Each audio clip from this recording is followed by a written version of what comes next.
मेरी शादी को 8 साल हो गए। मेरा एक 5 साल का बेटा है। मेरे पति राजेश एक फैक्ट्री में काम करते हैं। एक दिन मैं बाजार से कुछ घरेलू चीजें खरीदकर ऑटो में बैठी हुई घर की ओर आ रही थी।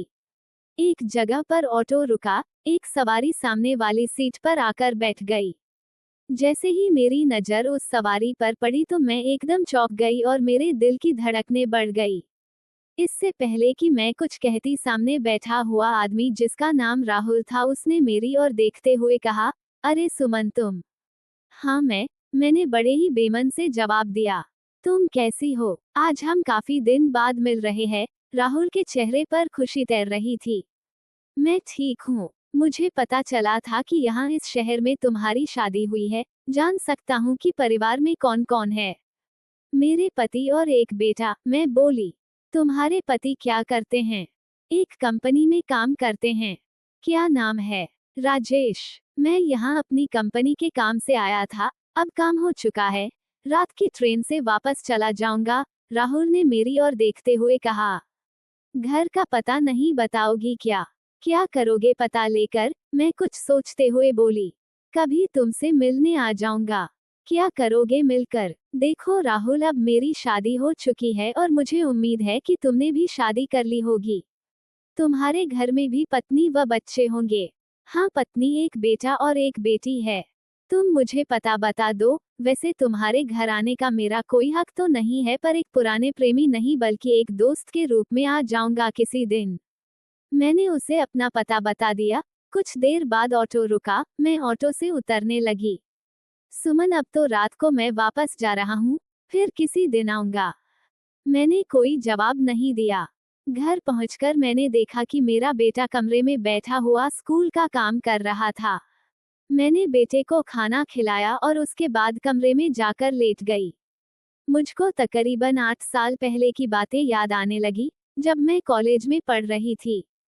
कॉलेज से छुट्टी होने पर मैं एक नौजवान को अपने इंतजार में पाती थी। वह राहुल ही था। हम दोनों का प्यार बढ़ने लगा। मैं जान चुकी थी कि राहुल किसी प्राइवेट कंपनी में नौकरी कर रहा है। मेरे पिताजी का अपना कारोबार था। हम दोनों शादी करना चाहते थे, पर मेरे पापा को ये रिश्ता बिल्कुल मंजूर नहीं था। लिहाजा मैंने और राहुल ने घर से भागने की ठान ली। घर से कुछ रुपए व कुछ जेवर लेकर मैं राहुल के साथ मुंबई जाने वाली ट्रेन में बैठ गई थी। वहां पहुंचकर हम 15 दिन होटल में रहे। वहां मैंने अपना सब कुछ राहुल को सौंप दिया, लेकिन पता नहीं पुलिस को कैसे पता चल गया और हम दोनों को पकड़ लिया गया। मेरे पापा को बुलाया गया। राहुल को पुलिस ने नहीं छोड़ा। नाबालिग लड़की को भगाने के अपराध में जेल भेज दिया गया। पापा को मुझसे बहुत नफरत हो गई थी, क्योंकि मैंने कहना नहीं माना था। मैंने आगे पढ़ाई करने को कहा था, पर पापा ने मना कर दिया था और मेरी शादी करने की ठान ली थी। मेरे लिए रिश्ते ढूंढे जाने लगे। साल भर इधर उधर धक्के खाने के बाद पापा को एक रिश्ता मिल ही गया था। राजेश एक कंपनी में काम करता था। उसके माँ बाप नहीं थे। वह अकेला ही रहता था।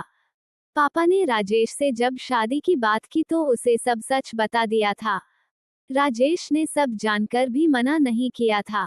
मैं शादी करके राजेश के घर आ गई थी। अब मैं एक बेटे की माँ बन गई थी। एक दिन राजेश ने कहा था, देखो सुमन, मुझे तुम्हारी पिछली जिंदगी से कोई मतलब नहीं। तुम भी वह सब भुला दो। इस घर में आने का मतलब है कि अब तुम्हें एक नई जिंदगी शुरू करनी है। जी हाँ, मैं ऐसा ही करूंगी। मैं राजेश को पति के रूप में पाकर खुश थी और उसने भी कभी शिकायत का मौका नहीं दिया था। पापा मम्मी भी अपना गुस्सा भूलकर अब मुझसे मिलने आने लगे थे। आज दोपहर मेरी अचानक राहुल से मुलाकात हो गई। मुझे राहुल को घर का पता नहीं देना चाहिए था। मेरे दिल में एक अनजाना सा डर बैठने लगा।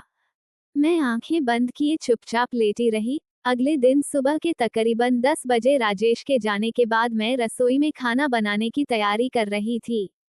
डोर बेल बज उठी। मैंने दरवाजा खोला तो सामने राहुल खड़ा था। तुम? मेरे मुंह से अचानक ही निकला। तुम तो कह रहे थे कि मैं रात की गाड़ी से जा रहा हूँ।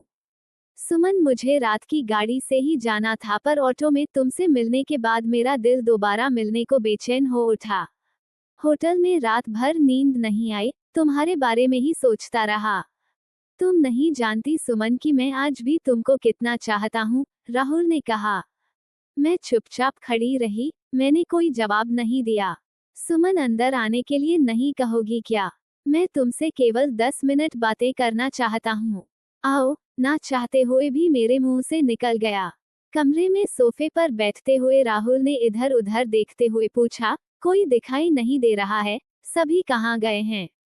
बेटा स्कूल गया है और पति दफ्तर, जो कहना है जल्दी कहो, मुझे खाना बनाना है। सुमन तुम अब पहले से भी ज्यादा खूबसूरत हो गई हो, दिल करता है कि तुम्हें ही देखता रहूं। क्या तुम्हें मुंबई के होटल के उस कमरे की याद आती है जहां हमने रातें गुजारी थी? क्या यही कहने के लिए तुम यहाँ आए हो? अचानक राहुल ने मेरा हाथ पकड़कर मुझको अपनी बाहों में खींच लिया और मेरे गालों को चूमने लगा। मैं उसको झटक कर उससे दूर जाकर खड़ी हुई और गुस्से में उससे कहा, तुम फौरन यहाँ से निकल जाओ, मैं तमाशा नहीं करना चाहती। तब राहुल ने गुस्से में कहा, मैं तुम्हारे पति को सब बता दूंगा। तुम उन्हें क्या बताओगे? मैंने घबरा कर पूछा। मैं राजेश से कहूंगा कि मुंबई में मैं अकेला नहीं था, मेरे 2 दोस्त और भी थे, जिनके साथ सुमन ने खूब मस्ती की थी। झूठ, बिल्कुल झूठ, मैं गुस्से से चीखी, ये झूठ है। पर इसे मैं और तुम ही तो जानते हैं। तुम्हारे पति तो सुनते ही एकदम यकीन कर लेगा, राहुल ने मेरी ओर देखते हुए कहा। मैंने हाथ जोड़कर पूछा, तुम आखिर चाहते क्या हो? मैं चाहता हूँ कि आज मैं तुम्हारे साथ वही करना चाहता हूँ जो हमारे बीच होटल में हुआ था। नहीं राहुल, अब मैं वह नहीं करूँगी, अब मैं अपनी जिंदगी में जहर नहीं घोलूंगी। Short moral story in Hindi, moral stories in Hindi, good Hindi moral stories. Rajesh मुझ पर बहुत विश्वास करते हैं, मैं उनसे विश्वासघात नहीं करूंगी, मैंने राहुल से घूरते हुए कहा। तो ठीक है सुमन, मैं राजेश से मिलने जा रहा हूँ दफ्तर, राहुल ने कहा। दफ्तर जाने की जरूरत नहीं है, मैं यहीं आ गया हूँ, राजेश की आवाज सुनाई पड़ी। ये देख मैं और राहुल बुरी तरह चौंक उठे, मेरे चेहरे का रंग एकदम पीला पड़ गया। यहाँ क्यों आया है? राजेश ने राहुल को घूरते हुए पूछा। तुझे इस घर का पता किसने दिया? सुमन ने, कल ये मुझे बाजार में मिली थी, राहुल बोला। मैंने घबराते हुए राजेश को पूरी बात बता दी। अबे तुझे सुमन ने पता क्या इसलिए दिया था कि तू घर आए और उसे ब्लैकमेल करे? मैंने तुम दोनों की बातें सुन ली है।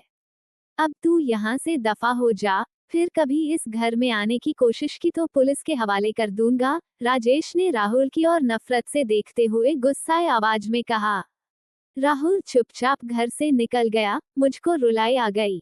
मैं सुबक हुए बोली, मुझे माफ कर दो, मुझसे बहुत बड़ी भूल हो गई जो मैंने राहुल को घर का पता दे दिया था। हाँ सुमन, ये तुम्हारी जिंदगी की दूसरी भूल है जो तुमने अपने दुश्मन को घर में आने दिया।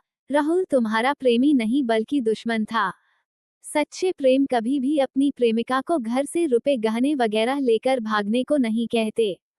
मेरी आंखों से आंसू बहते रहे, राजेश ने मेरे चेहरे से आंसू पोंछते हुए कहा। सुमन, मुझे तुम पर बहुत विश्वास था, पर आज की बातें सुनकर यह विश्वास और बढ़ गया है। मैं अपने आंसू पोंछते हुए राजेश के गले लग गई। तो दोस्तों, ये कहानी यहीं पर खत्म होती है।